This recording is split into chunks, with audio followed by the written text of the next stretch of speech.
Why don't we use virtual reality firefighter training more?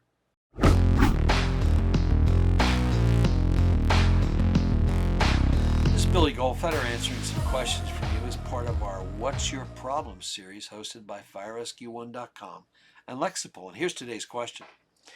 What is the problem with the fire rescue services reluctance to using immersive virtual reality VR training? The U.S. military, European, and Asian fire services have been using it for years. What's our problem? What's our problem? I remember 30 years ago, Gary Breeze, who used to be the CEO of the International Association of Fire Chiefs, showed up at a conference, at the iChiefs conference, wearing a fluorescent safety vest and suggesting we should start using those like they do in Europe because we'd be more visible.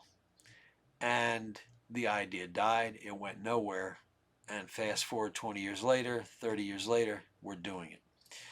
It's very American to be independent, and I believe North America, our brothers and sisters in Canada as well, but certainly the United States, to have to figure things out on our own.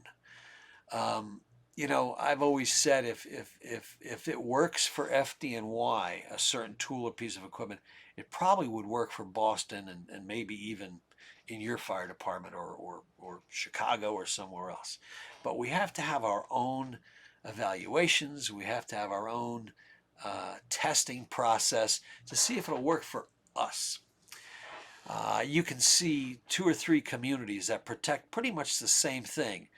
Mostly single-family dwellings, a couple of strip malls, and one department will believe they need to have tower ladders, and another department will believe they need to have aerials. Again, I'm emphasizing our independence instead of maybe looking to see what else is going on out there.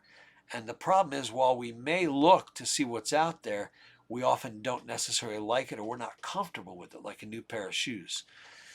So what do we do about that? Well, I think that the reluctance is like a dark room. I've always said the reason kids fear a dark room is because they don't know what's in there.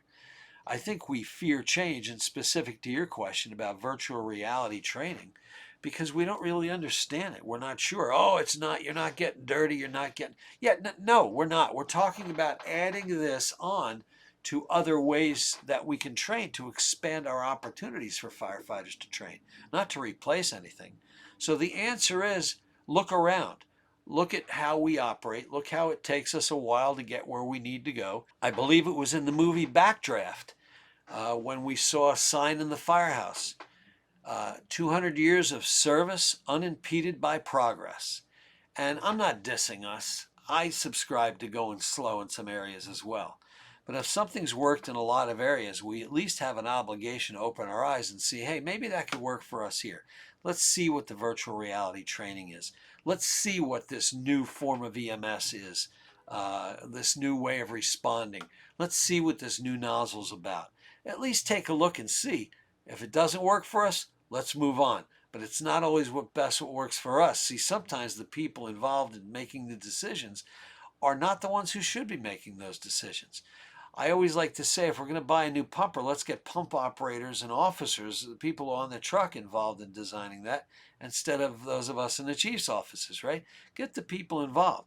So maybe you set up a committee to answer your specific question, and they take a look and see what virtual reality programs are out there, and let them come back with a recommendation. Because if you're 67 or if you're 27, you may have 2 completely different views of the same thing. Email me at FireRescue1 with any questions you have. I promise you I'll do my best to give you, you'll always get my opinion, but I'll also try and get you some facts in there as well. Thanks so much and take care.